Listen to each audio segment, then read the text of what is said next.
Vamos falar sobre a necessidade de viver verdade nos relacionamentos entre irmãos, entre aqueles que compõem a Igreja de Cristo. Verdade em amor.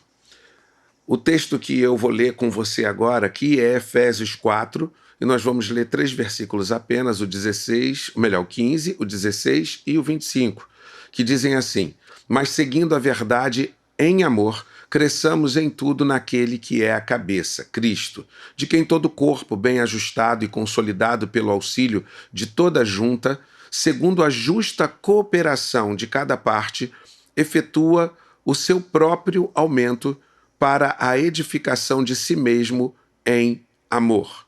E depois o versículo 25, que diz: por isso, deixando a mentira, fale cada um a verdade com o seu próximo, porque somos membros uns dos outros. São orientações absolutamente práticas e orientações que vão definir e vão forjar o nosso caráter em Cristo no que diz respeito aos nossos relacionamentos como igreja. Entre irmãos, os sentimentos não podem ser ocultos. Os nossos sentimentos precisam ser revelados. E junto com os nossos sentimentos, os nossos pareceres, aquilo que entendemos sobre o irmão e que precisa ser transformado, a ferramenta é a palavra, mas a palavra que na maioria das vezes vai vir através da sua intervenção na vida do irmão. Temos muita dificuldade em enxergarmos os nossos limites, temos muitas dificuldades para enxergar aquilo que estamos ainda enfraquecidos, aquilo que precisamos melhorar. E um olhar externo tem a condição de fazer isso muito mais rapidamente. Falar a verdade em amor é algo absolutamente importante que aconteça para a edificação do corpo, como nós lemos. Mas aí a gente precisa entender de que verdade que Paulo está tratando aqui. Ele está falando da verdade que leva a uma sinceridade. Precisamos ser honestos diante daquilo que vemos na vida do irmão para cooperar com a edificação deste irmão, desta irmã. Nós não podemos trazer às pessoas simplesmente aquilo que elas desejam, mas aquilo que elas necessitam para ajustar as suas vidas à vontade de Deus. Toda vez que nós observamos alguém se desencaminhando daquilo que Deus quer, não precisamos esperar que chegue nem mesmo uma atitude pecaminosa. Podemos ser colaborativos, podemos ser ferramentas que apontam um caminho diferente daquele que está se escolhendo. E esse caminho precisa ser sempre aquilo que Deus manifesta em sua palavra. Mas muitas vezes nós queremos agradar pessoas, dizendo a elas o que elas esperam ouvir. E por que fazemos isso? Pelo nosso egoísmo. Nós queremos que pessoas sempre olhem para nós de uma forma agradável, que as pessoas sempre se apresentem como nossos amigos e cooperadores daquilo que nós desejamos. E por isso nós fazemos filtro daquilo que dizemos às pessoas e acabamos muitas vezes por não dizer aquilo que é a verdade sobre ela, sobre os caminhos que estão sendo escolhidos. E nem confrontamos as realidades que precisam ser confrontadas. Nos tornamos um ombro amigo, mas nós precisamos ir além disso como igreja. Precisamos ser discípulos que geram discípulos que são aproximados cada vez mais da semelhança, se tornem cada vez mais a imagem de Cristo. E temos que ser como ferro que afia o ferro. Obviamente que toda confrontação, toda verdade que precisa ser dita para o irmão, ela precisa ser dita em amor.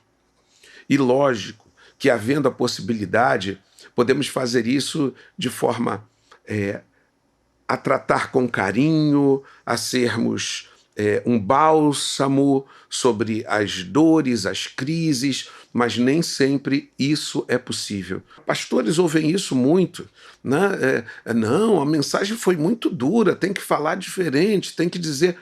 Jesus não se importou com essa disposição dos discípulos, ao contrário, quando eles disseram: ó Jesus, dura esse discurso, e vamos entender, podia ser aliviado, e Jesus diz: olha, e vocês também não querem ir? Jesus não negociou seu discurso por conta do amor. Algumas vezes ele falou de forma tão branda que a sua simpatia, o seu cuidado afetuoso levou também pessoas ao quebrantamento, ao choro, de tanto amor afetivo que entenderam ali, de tanto cuidado que foi manifesto dentro das expectativas delas. Mas outros se sentiram ultrajados pelas palavras de Jesus, se sentiram angustiados com a palavra de Jesus e se sentiram também no direito de reagir às palavras de Jesus por conta da maneira que ela foi trazida aos seus corações. O que eu quero te dizer é que a gente não escolhe a palavra, a gente permite que o Espírito Santo escolha. Porque se a gente escolher sempre a palavra doce, nós podemos estar fazendo essa escolha por nós mesmos e não por aqueles que precisam ouvir. Nós não fomos chamados para fazer muitos amigos, nós fomos chamados para transformar corações e lapidá-los para que se tornem a imagem de Cristo. E nem todos vão se dobrar a isso.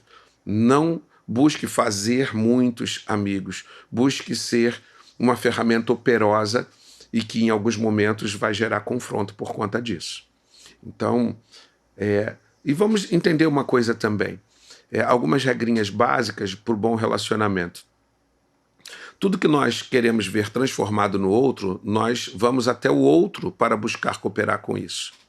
Então, nós falamos a verdade sobre o outro com o outro, com este que precisa ouvir essas verdades, que precisa ter o seu caminho transformado. Nós não falamos de um com o outro. Isso em nada coopera para a transformação daquele que tem que ser transformado pela palavra de Deus. O nome disso é fofoca, é dissensão, porque ao observar algo que está desencaminhado no irmão, quando nós levamos isso para outro, antes de ir até o irmão, nós só estamos disseminando um olhar negativo sobre a vida daquele de quem falamos. Então, toda vez que alguém vier até você para falar de alguém, de alguma situação complicada, errada, difícil, um pecado, você pergunte, e isso é uma orientação prática. Você pergunte, você já foi até esse irmão? Você já tentou cooperar com a vida dele para que fosse diferente? Você falou isso que você está falando comigo, com ele, e dessa maneira, para que ele possa entender e mudar o seu caminho? Se alguém te responder não, ou tentar fugir, dizendo ter feito, quando na verdade você percebe que não foi assim, então não ouça essa palavra. E mais do que isso, mande fazer um caminho de volta, converter-se desse caminho, ou seja, voltar de onde veio e ir até lá corrigir aquilo que precisa ser corrigido.